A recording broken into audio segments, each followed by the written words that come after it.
Ladies and gentlemen, boys and girls, babies in their diapers, welcome to the Tiberius Show with your host, Tiberius Boy. That's me, Tiberius. Today we're gonna have a special show because this is show 200. We have a video game about being a gorilla, a book about guy stuff, and we have a totally awesome guest. Today we have the one, the only, the amazing Dr. Farrant. Dr. Farrant is the headmaster at the Chrysler School and the first adult guest on the Tiberius Show. Thank you, Tiberius. Third time here. Yup.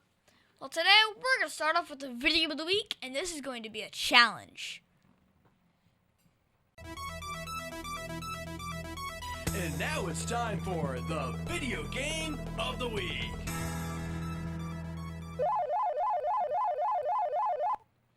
And now it's time for the video game of the week. Today's video game is Gorilla Tag. This game is made by Another Axiom, and it's on the Steam platform. This game is only available if you are using a VR system. It is a very advanced version of the game Tag. Also, it has cross-platform play with the Quest version of the game on the Oculus system. That is so cool. I've never done. You've done a lot of VR? Yeah. I have never done that. So first off, I get into the game, and I see that you are inside of a tree stump. You are given some options. You have shops, playing tag, hunt, and casual, which is just running around and talking with people.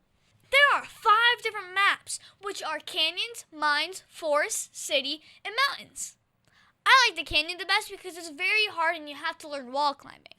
Now, the cool part about the game is how you move around. See, you are a gorilla that has no legs. There are no buttons to push, and so you move your arms around in VR to jump or move in the game. So, if you're waving your arms to push down, you would move up. If you swing them backwards, then you would move forward the same amount of speed that you moved your arms. Yes, this is a great exercise, and you will get tired and sweaty fast. Do you hook something up to your arms, or are they literally just detecting how you're moving? They're just detecting how I'm moving because I have these VR controllers, and I have 2 bases on around the room. And it detects where the things are, and it detects how it's moving and stuff. So if you fling it backwards, you're moving forward in the game.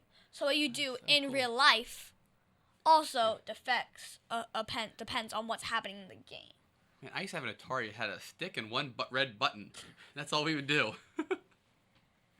Well, I really enjoy hunting people down and playing tag.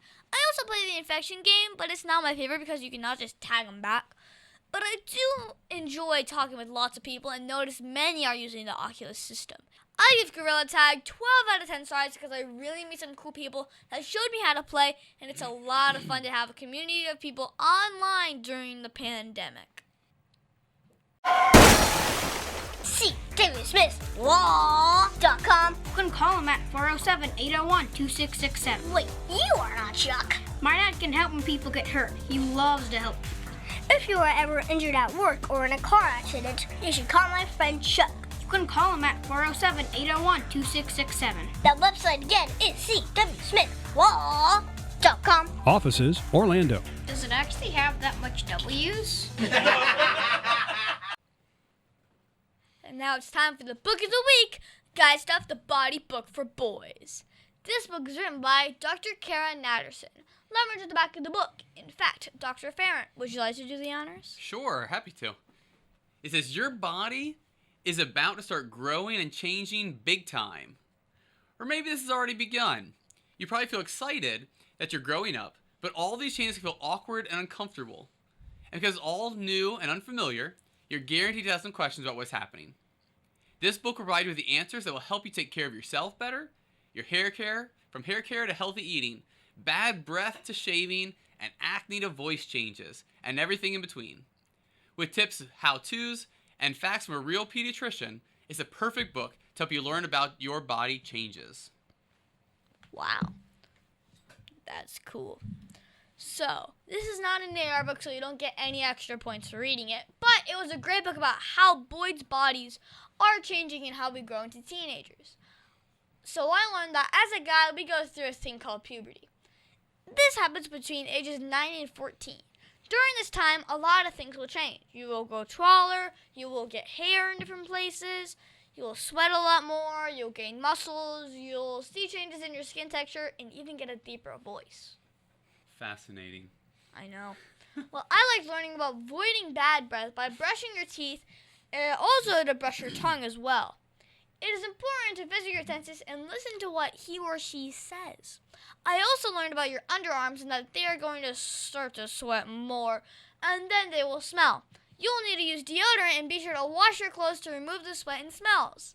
I learned that most sugar is bad for you and that water is your friend. And also, a fun pee fact is that you can tell that if you need to drink more water based on the color of your pee when you go pee. The darker your pee, the more you need to drink water. I remember we were coaching soccer, and long camps, they used to always say, apple juice is bad, lemonade is good, as you're watching the color of your pee, to help people know about hydration. Well, I give guys stuff the body book for boys 10 out of 10 stars because they answered a lot of my questions that I had and confirmed stuff that my dad had told me that I was not sure about. I also learned about how testosterone will change my body and what to expect. This is a great book for kids 10 and up. And now it's time for an interview of an interesting person. Today's guest is going to be so much fun. Today we have the one, the only, the amazing Dr. Aaron Farrant. Dr. Farrant is the headmaster at the Chrysler School and the first adult guest on the Tiberius show. I remember doing the show with you years ago. Completely different place, all different stuff. It's been fun. It's been fun to see it grow. It has been fun. So first off, how are you enjoying being back on the show? Oh, I enjoy it. Seeing, cause this is my third show now. So seeing from the first time you did it, and we were kind of still figuring out things, it's a different place, and now it just seems to progress every time I come. It's exciting to see. That's true. So for my 200th show, it made perfect sense to have you because you were my first adult guest, and you've known me for over 4 years. How have I changed over the years? Yeah, I see you, and I know we talked about this before too. I just see you becoming more and more of who you are. Just a fun kid, energetic, happy, excited. It really is enjoyable to see you kind of grow. Gonna get to see the school store, all that kind of stuff. That's just been a lot of fun to see you kind of growing up. Though the reason why you know me so well is that you are the headmaster of the school that I go to every day. Well, what is the best part about being the headmaster of the Chrysler School? I would say the best is hard with the one thing. I work with great people. Like the other adults are amazing. I love being with the kids every day. I feel so blessed to be able to be at a place that's really investing in kids, helping them grow educationally and spiritually. And I guess I guess if I'm picking one, I'd just say the people. Because it really is, at the end of the day, the staff and the students that I really love. Now, when you were here before, you were dealing with the pandemic. Now that things have calmed down a bit, what do you enjoy the most about your job? I don't want to be redundant, but it really is the people. I enjoy when we get to go to chapel together and kind of worshiping together, and everybody talking, singing and hearing God's word. I enjoy spending time with the faculty and staff and figure out, how can we make the school better? How can we do this better? How can we do that better? And so that's a lot of fun for me. Especially Mondays and Fridays. The whole school goes to chapel on those days. Yeah, those are special days. And for 3rd, 4th, and 5th grade, it's Wednesdays. Yeah. So everyone has 3 times a week they go to chapel. So what was the one thing about this job that you did not expect when you started? Well, we just talked about COVID, and I'm pretty sure that's something that nobody expected. You do school and you get used to the rhythm and everything and how to make improvements, and then of course all of a sudden that comes in and you're switching everything up. Well, you're switching over to virtual. You're having to figure out how to do a hybrid model. You're having to do all those kind of changes. How do I make a website? Yeah, we're having to do special websites just for that everybody can log into and get access to all their stuff. I mean, that was a lot. You should have let my dad help you. Maybe I should have. What is the largest change that you've seen in the Chrysler School since you started? That's an interesting question. We've really increased a lot of our academic programs. That's been kind of a fun thing to add a lot of different academic variety and really trying to individualize. So different things that different kids need. We've added a lot of those kind of elements in there. So I think probably expanding our academic offerings. So in the last 4 years, what was the most fun thing to happen while working at the Chrysler School? Okay, my favorite things have been the theme days. As far as just fun. Well, those are fun. There's 2 things. I love the house reveals in middle school. That is literally my favorite moment of every year, when the kids find out, are they going to be in what house? We have the house systems where you kind of go into like Wolf Stride or Eagle Soar, and then you guys do competitions against each other. That's always a lot of fun. And it's always my favorite, the moment where like 6th grader gets up there and they're a little nervous, the first day of 6th grade. Like, and what house am I going to be in? well, and you're used to, really middle school experience often is like you come in and it's like you don't know what's happening. Where do I sit at lunch? I'm new. And then all of a sudden, we have this kind of event where it's like the sorting, right? Where you go up there and there's this big cannon. The sorting hat. And it's like a sorting hat. And you turn the cannon and it shoots out like purple confetti or red confetti. And then all of a sudden, 8th grade are like, you're with us, like your team, your house, they pick you up. And they just straight up. That's my favorite Talk for you. moment of every year. But probably the biggest event is the theme days, like when we did Mario Day or Pixar Day. On March 10th. Yeah, well, we did it in January, but yeah, Mario Day is usually referred to as March 10th. But we do, it's a surprise. No kids knew about it. You show up to school, and all of us are dressed up in costumes, and the whole building has been changed. Whole building transformation. We have fun games throughout the day. Mario Education Day is wrapped was around fun. it. Yeah. So what is the one thing that you think would make your job easier? Easier. I don't know what would make my job easier. There's a lot of things. I really, honestly, I really do feel blessed to have the job I have. I'm sure, there's always, a conflict here or there that you have to address, or a behavior thing you have to address, or, someone's struggling to learn, so you got to find new ways to teach. But really, those are part of the job. And so, I guess you get rid of all of that, but that's part of what we do. True. So have you learned any secrets or skills while working as the headmaster that you wish you knew when you first started? I think one thing that, I don't know if this is a skill, but it's definitely something that I've learned, is that I appreciate people so deeply. And like when I first got here, I was excited about, we're going to, so it's about getting stuff done. Like, we're going to build this, we're going to change that, we're going to grow this. But you can't do that right away. Well, yeah, and it takes time. Yeah. And I just realized... You have to do it over the summer to change the building. Definitely the summer change. Yeah, so the building transformation, we've done a lot of different updates to the building that's over the summer. But I think even just like the programmatic things. And so I think but the people, really my deep appreciation for people, I think has grown a lot. Whether it's, families, definitely staff deeply, parents, families, everything. I think just my appreciation of people. So, what if one of my listeners wanted to grow up and run a private school? What else should you give to him or her? If you want to grow up, be head of school? Well, I think any leader, you got to realize, one, be a leader to help those around you. And so if you want to be a head of school, I'd say first off, obviously, you need to go to college, right? I would try to get experience in education or business. Either one translates well to a head of school. I was fortunate that I was in business and education, and worked at a church, would help me at be a Christian school. So I was fortunate to have that kind of background. I think God kind of led me on that path to prepare me for this. But I would say really get an education in business and education, and then go work at a school, and then try to really understand and learn from people, and really be humble, and try to always be trying to try new things, always learning, always talking to people. When I was at a Christian school up in Atlanta, before I came down here, I had one civic role. I was really trying to go into a lot of different facets of the school, so I can learn how to lead different parts of it. Because there's a lot of different parts and pieces in an independent Christian school. Smart. So how is being a headmaster a benefit to the world? Oh, I think I get to invest in the lives of children every day. And so I get to lead an organization that is helping kids grow socially, emotionally, academically, of course, spiritually. So you're investing in the next generation. Mm-hmm. And so you can look back and, headmaster is interesting. So, I think sometimes when I used to be a teacher, and then you get the comments of, oh, you're my favorite teacher, you're the best teacher. Years from now, kids look back, I've had kids reach back out to me when they're in their 20s and say, oh, you made such a difference in my life. A headmaster doesn't really get that as much, right? Because no one looks back and says oh, that headmaster really invested a lot in my life. Yeah. Because it changes. You start to get a little further away from the students, which is hard, I think, when you love kids and you're an educator. Unless you're doing something really bad. Well, and even then, it's going to be pretty bad to get all the way Okay. to me.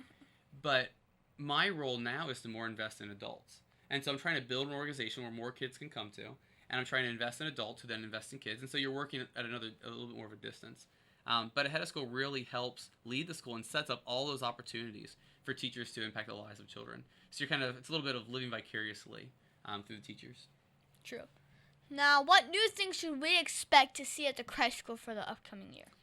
Well, the biggest thing that I think our families are excited about is the lunch program. Yes. Yeah, and I think a lot of our students are too, where it's going to be an all-inclusive thing. So there's no additional fees and costs, and we've been growing a lot, and so we reinvested in that to really help our families into the lunch program.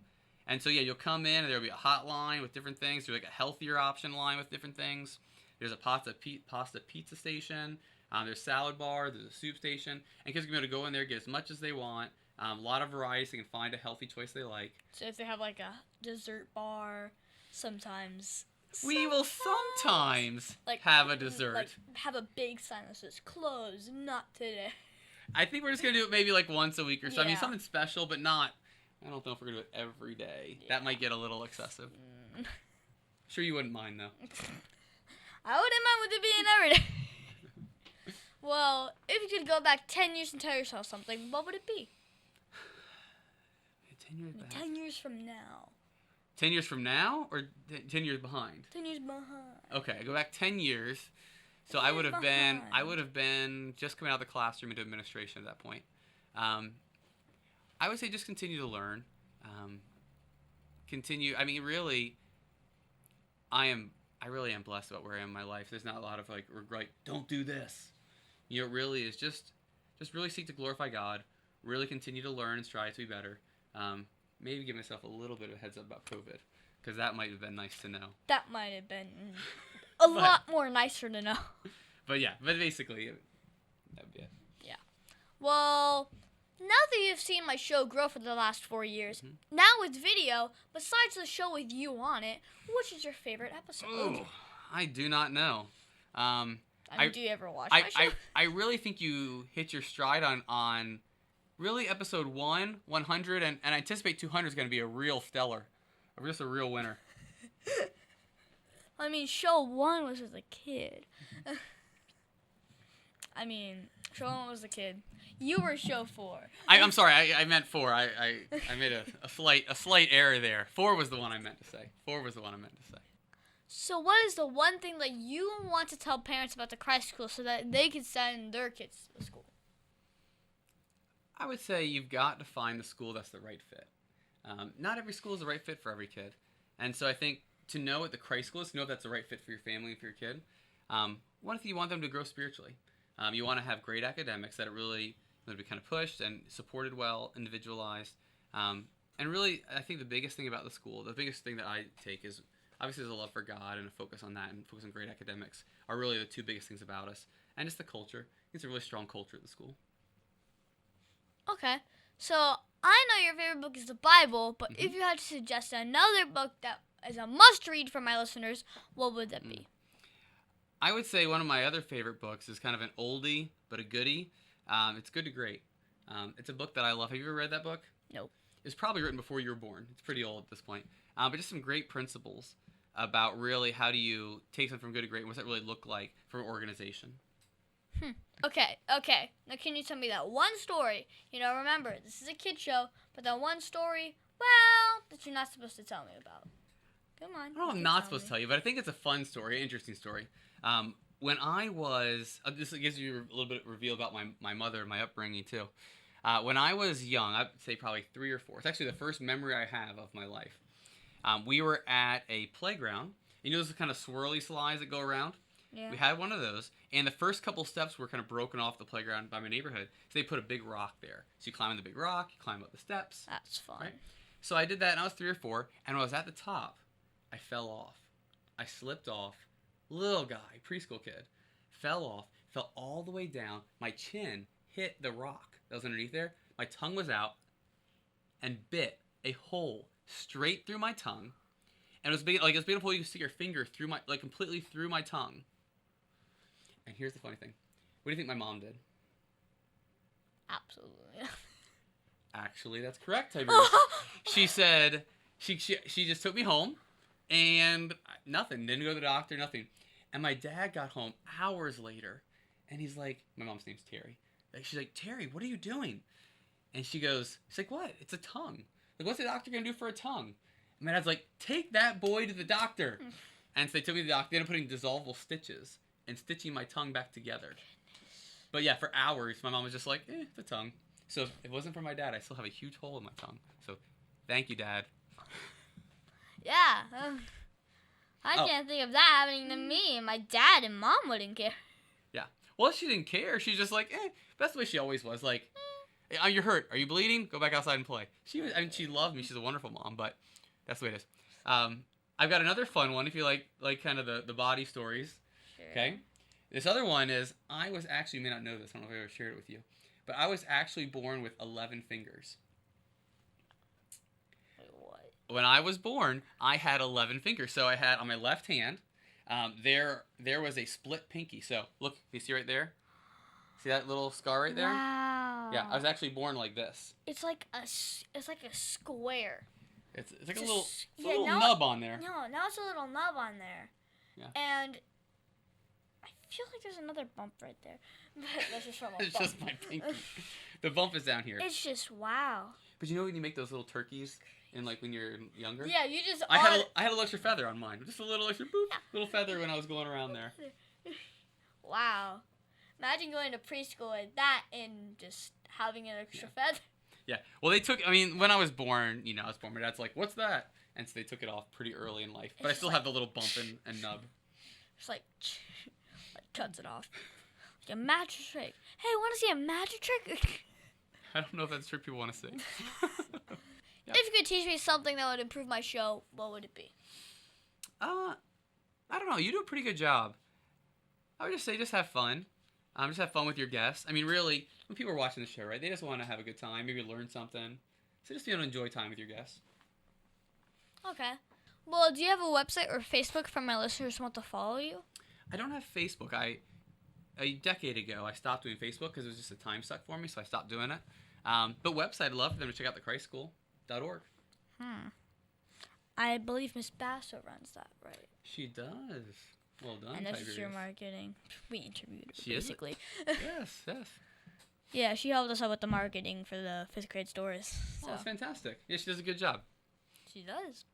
I've seen them on Facebook. I have my own Facebook account. It's crazy. It's good.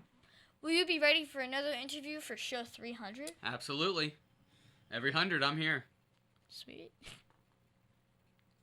Well, thank you, Dr. Farrant, for being my special guest. Can you stick around for Math Corners? Let's do it.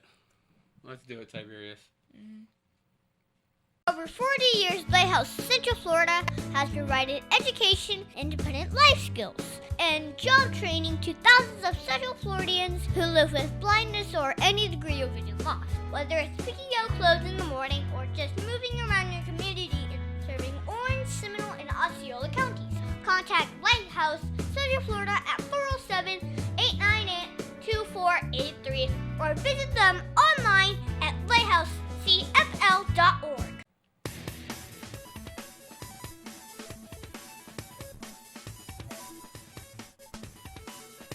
Tiberius' favorite subject, it's Math Corners!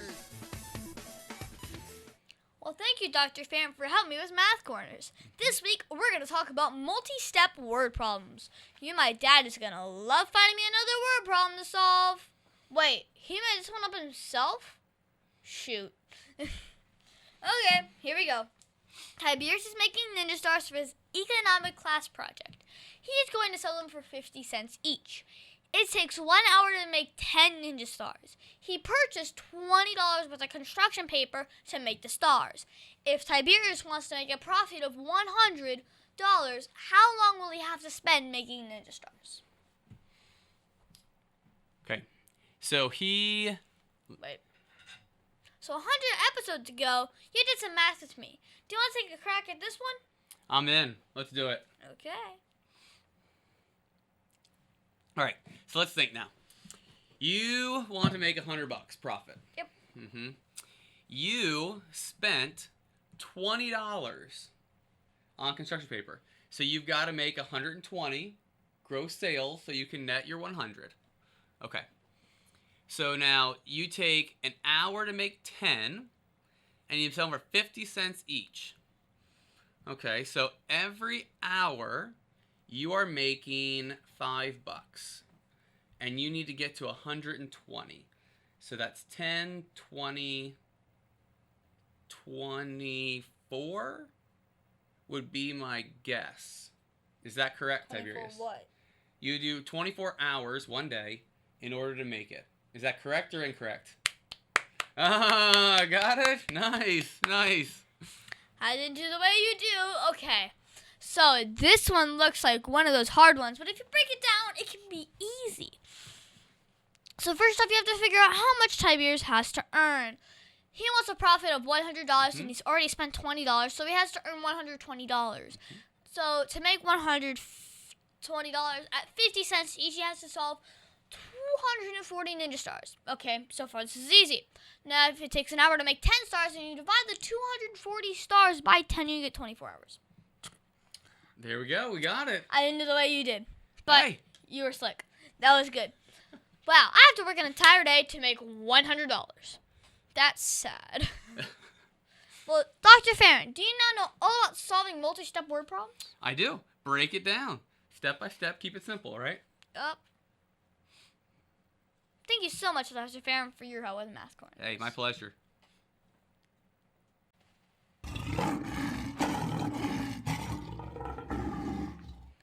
And now it's time for the Heart of a Lion. As you know, we talk about the qualities of living by the Heart of a Lion, which stands for leadership, integrity, obedience, and nobility. This week we're going to talk about nobility. For me, I think nobility is remembering we are God's special possessions, acting in a noble way, showing courage and honor. The qualities of nobility are goodness, virtue, honor, generosity, and selflessness. So last week, I'm trying to learn the game Gorilla Tag, and while I was not really that good at it, it is very hard to move around while this guy named Beanie Boy decided to help him. He could just have kept going, but he decided to stop playing with everyone else to show me some tricks and tips so I could enjoy the game more. He spent over 2 hours showing me stuff about the game, pretty much until my controllers lost power. Well, this was selfless of his time and generous because he could have been having fun with the people that already knew how to play the game well. So, Dr. Farrant, did you see or use nobility at all this week? I think I see it all the time at school. It's one of our Lion Strong things.